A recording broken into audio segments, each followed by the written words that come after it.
Hello, good afternoon, sir. My name is R Singh and I am the group leader of group number 4. Here's my all teammate. Abhishek Yadav, Ajit Chauhan, Ravi Chauhan, And our project is submitted to Mr. Amrit Prakash sir, Mr. Premanand Patel sir, Surya Prakash sir, Khushbu Gupta ma'am and Santosh Kumar sir and Arvind Kumar sir.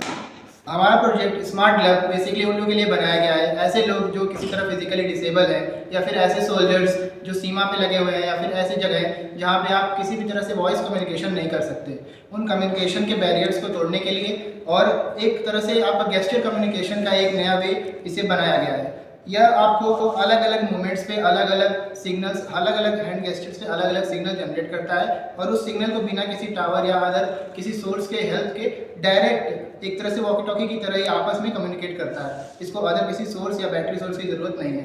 इसके components के बारे में आपको अजीत कुमार बताएगा। My name is Ajit Chauhan. आइए हम इसमें main component के बारे में बताते हैं। इसमें 4 IR सेंसर लगे हुए हैं, एक ब्लूटूथ मॉड्यूल लगा हुआ है और आर्डिनो यूनो लगा हुआ है और एक 9 वाट की बैटरी लगी हुई है और इसमें जंपर वायर लगा हुआ है। इसके वर्किंग के बारे में रवि चौहान बताएंगे।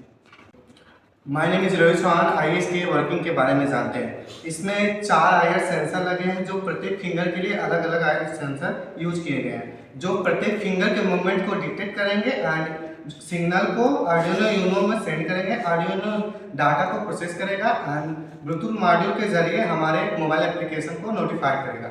आइए हम इसको प्रैक्टिकली देखते हैं। अब इसको हम 9 वोल्ट की बैटरी से हम पावर देते हैं। जैसा कि देख रहे हैं यहाँ पर लाइट ब्लिंक कर रही है तो ऑडियो ऑन हो गया है। अब ब्लूटूथ मॉड्यूल को हम ब्लूटूथ के जरिए कनेक्ट करते हैं। ये जैसा कि देखिए यहाँ पर दिखाई, इसको कनेक्ट करते हैं और यहाँ पर पासवर्ड डालने के लिए बोलता है, मतलब डालते हैं 1 2 3 4। हम ब्लूटूथ मॉड्यूल को ब्लूटूथ से कनेक्ट करते हैं। यहाँ पर देख सकते हैं SC05 दिखा रहा है यहाँ पर।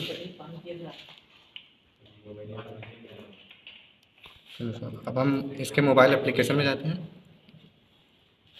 यहाँ पर दिखा रहा है SC05, इसको कनेक्ट करते हैं। देखिए यहाँ पर कनेक्ट हो गया। अब हम अपने मोबाइल, अब अपने फिंगर को मूवमेंट करते हैं। जैसे देखिए तो यहाँ पर दिखा है आई नीड वाटर। इसमें साउंड भी आता है। देखिए दूसरी फिंगर को डिटेक्ट करते हैं मूवमेंट। तीसरी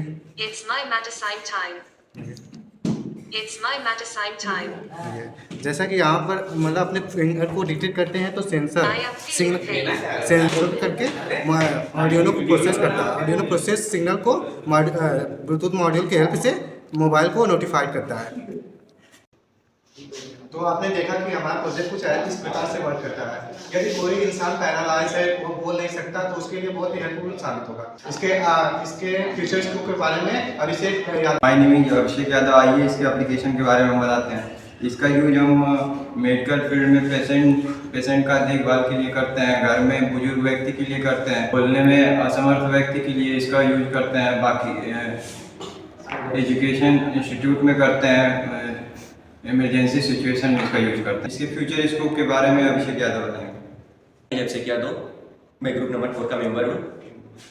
आइए मैं इस प्रोजेक्ट के फ्यूचर के बारे में बता रहा हूँ।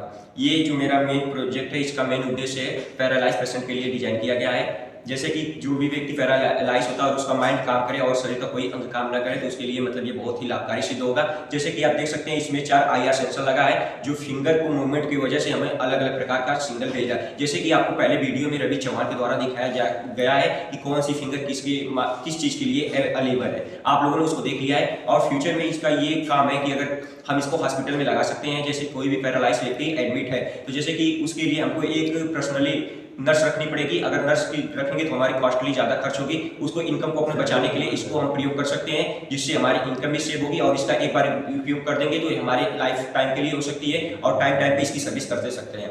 और इसका प्रयोग हम अपने सैनिकों के लिए भी कर सकते हैं। जैसे कोई भी सैनिक युद्ध करते करते सीमा के अंदर किसी दुश्मन के क्षेत्र में घुस जाता है और उसकी मतलब सपोर्ट में बारूद और गोली खत्म हो जाती है, तो इसमें हम कोड जैसे एक कोड के हिसाब से दिया गया है। फ्यूचर में हम उसके लिए इसको डिजाइन कर सकते हैं अलग कोड के माध्यम से कि उसके पास गोली नहीं है तो जैसे वहां से बोल नहीं सकता और कोई लाइट या उससे सिग्नल नहीं दे सकता जिससे कि दुश्मन को पता चल सके कि यहाँ पे सैनिक है, तो अपने फिंगर या किसी माध्यम से इसको मूवमेंट करके हमको मैसेज दे सकता है जिससे हम उसकी सपोर्ट भी कर सकते हैं और उसकी मदद भी कर सकते हैं, जिससे हमारे देश की भी रक्षा होगी और हम सबकी रक्षा होगी। जैसे कि आप लोग देख भी रहे हैं कि ये युद्ध का माहौल चल रहा है हमारे देश में, और ये हम लोग जूनियर इंजीनियर है, हमारा कर्तव्य बनता है कि हम अपने देश के लिए कुछ ना कुछ करें, तो देश से बढ़ के कुछ नहीं होता, इसलिए हम लोग इसको डिजाइन किए गया है कि बुजुर्गों से लेकर सैनिकों तक सबकी रक्षा करता है। Thank you. जैसा कि हम जानते हैं कि ह्यूमंस जो है वो सिर्फ बोलकर या फिर छोटे मोटे इशारों से ही अपनी फीलिंग्स को किसी के सामने एक्सप्रेस कर सकते हैं, तो कोई ऐसी सिचुएशन जहाँ पे आप या फिर आपका पेशेंट हो या फिर कोई ऐसी सिचुएशन जहाँ पे आप बोल नहीं सकते, उन सभी सिचुएशंस में आप इसे यूज़ कर सकते हैं। जब कोई पेशेंट अपने रूम में पड़ा हुआ है तो उसके पास कोई हमेशा खड़ा होना चाहिए कि उसे कोई नीड हो, तो ऐसा करना बहुत ही कॉस्टली होता है और हम सभी इस प्रॉब्लम्स को कभी ना कभी फेस करते हैं। तो इन सभी प्रॉब्लम से बचने के लिए कि पेशेंट जैसे ही होश में आता है वह कुछ ना कुछ मूवमेंट करेगा और ये उसकी मूवमेंट्स को डिटेक्ट करके नीचे स्क्रीन पर भेज देगा, जिससे कि नीचे स्टाफ को पता चल जाएगा कि कमरा नंबर इसमें इस पेशेंट को होश आ गया है या फिर कमरा नंबर किसी में उस पेशेंट के साथ कोई प्रॉब्लम है जिससे वो बार बार मूवमेंट कर रहा है। तो ये सिग्नल्स कई तरह से हेल्पफुल हो सकते हैं और आगे ये पूरी तरह से कस्टमाइजेबल है। आप जिस तरह चाहें उस तरह से इसमें कोड को डिज़ाइन कर सकते हैं। Thank you.